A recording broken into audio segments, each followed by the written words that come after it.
Pendant vos balades, vous pouvez les rendre un peu plus stimulantes en faisant des petits jeux. Alors vous avez certains chiens qui adorent jouer à la balle, au bâton, ça c'est ultra connu. L'Akita est très peu intéressée par la balle, ou alors moi j'arrive à la faire jouer avec la balle, je vais lui lancer, elle va me la rapporter, mais très honnêtement, ça va durer 5 minutes maximum. Hein.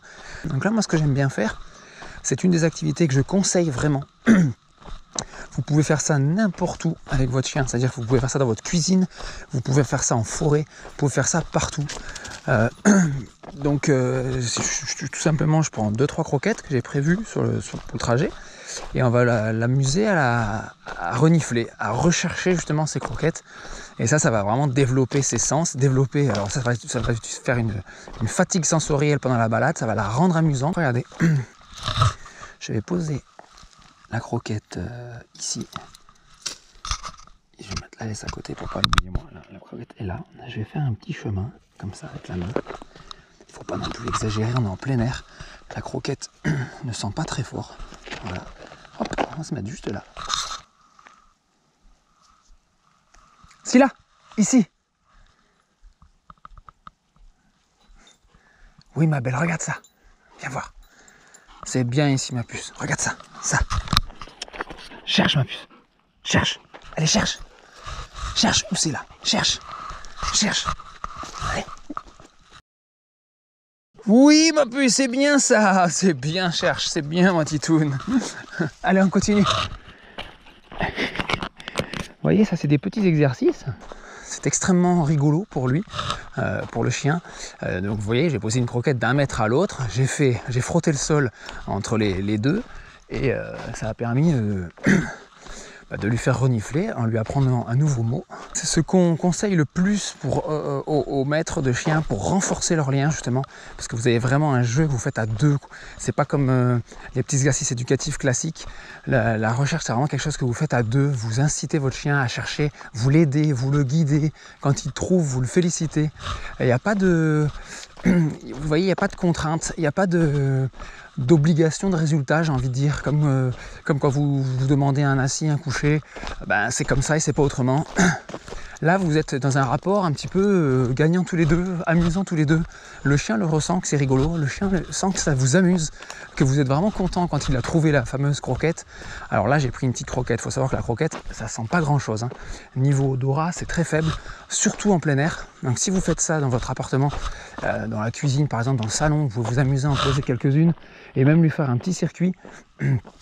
Elle va adorer et ce sera beaucoup plus facile à sentir dans un espace clos qu'en plein air. En plein air, il va falloir mettre des choses qui sentent un peu plus fort. J'ai pris des croquettes, c'est juste pour montrer parce que c'est plus pratique à transporter. Déjà, ça permet aussi d'effectuer un rappel. On ne se rend pas compte, mais elle se balade et quand je la rappelle, elle revient. Des fois, elle se dit bon, pourquoi je reviens? Ça sert à rien, on se voit, tu vois très bien où je suis, j'ai tout été. C'est pénible en gros, quoi. C'est un rappel inutile. Ah non, quand je reviens, il me fait un jeu rigolo. Ah, vous voyez, déjà, on est très loin du rappel restrictif, c'est-à-dire du rappel, comme on fait souvent, anxiogène. Voilà, on croise un chien, on va absolument ramener son chien à côté, par peur que quelque chose se passe mal. Bon, pourquoi pas? Sauf que si vous faites que des rappels dans cette situation-là, ça va être compliqué par la suite. Le chien va très vite comprendre que le rappel est associé à une embrouille, à se faire rattacher, à se faire peut-être engueuler, à passer un autre chien avec lequel il n'aura même pas le droit de jouer, etc., etc. Et je peux vous dire que sur un Akita américain, comme sur tous les Akita d'ailleurs, et même tous les chiens primitifs, il va falloir user d'un peu plus de subtilité, parce que sinon, il va vite comprendre, il va vite vous comprendre, vous allez être extrêmement lisible en fait, et là, il pourra vraiment vous montrer à quel point il peut être têtu. Et c'est pas vraiment têtu. Moi, j'aime pas ce mot têtu, justement, pour l'Akita américain.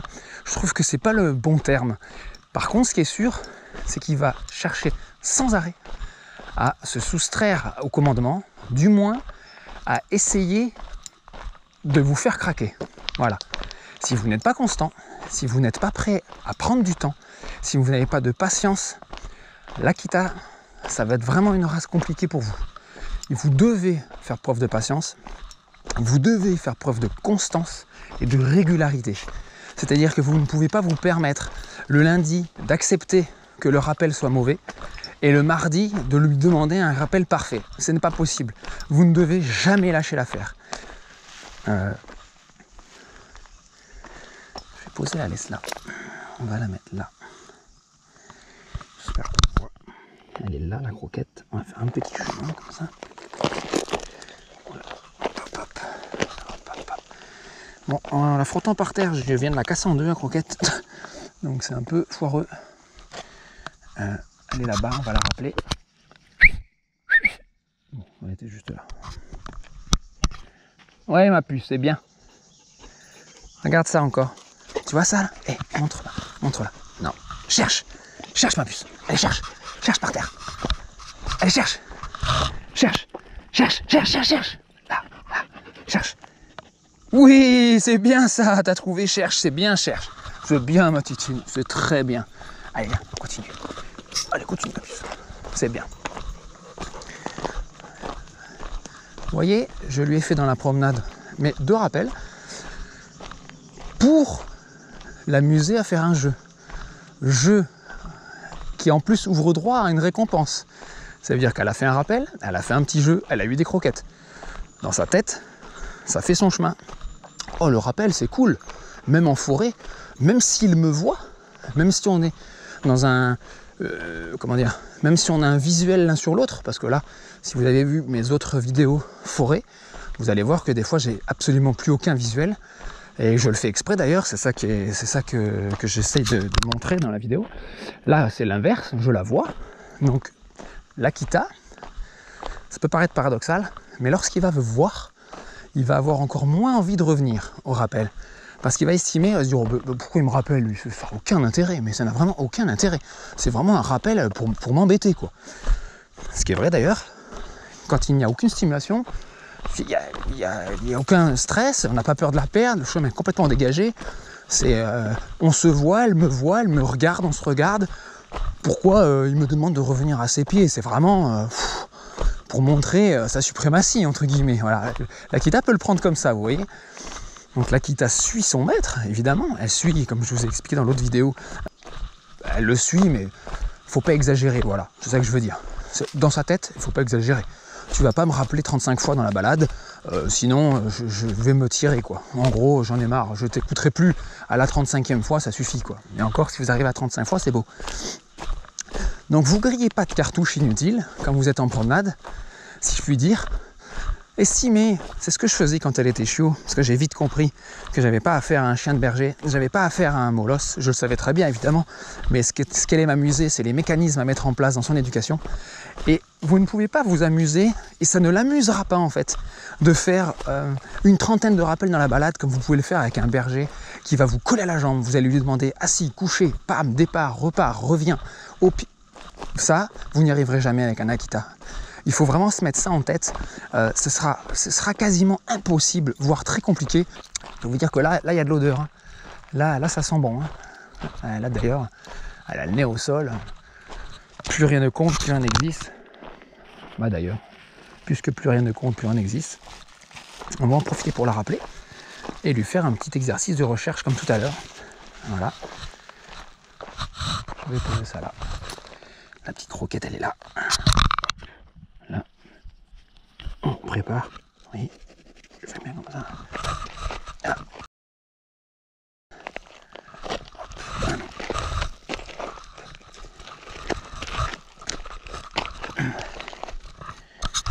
Et voilà. C'est là, ici.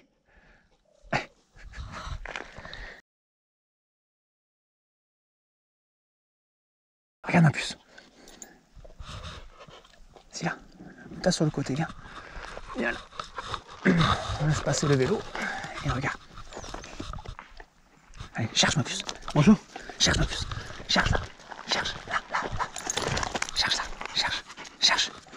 Cherche là. Oui, c'est bien ma puce ça. Tu l'as? Oui, tiens, cherche, c'est bien ma puce. C'est bien, t'as trouvé.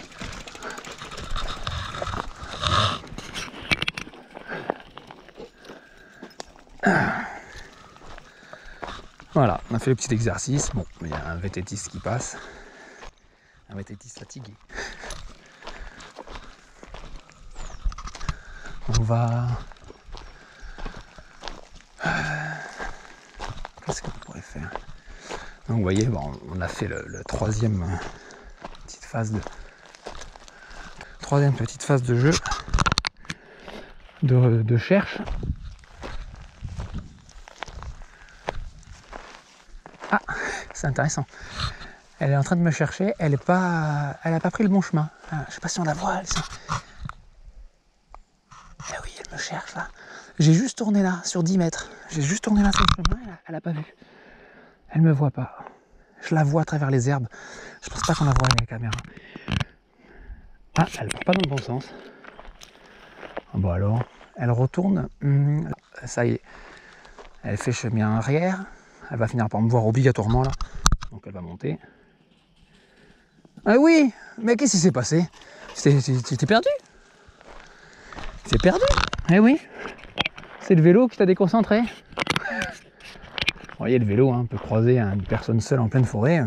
J'étais en plein en train de faire l'exercice sur la recherche. Alors bon, vous voyez, comme quoi, quand vous avez focalisé l'attention de votre chien sur quelque chose, la terre peut presque s'écrouler à côté, qu'elle ne regarderait pas. J'exagère un peu, mais vous avez compris le principe.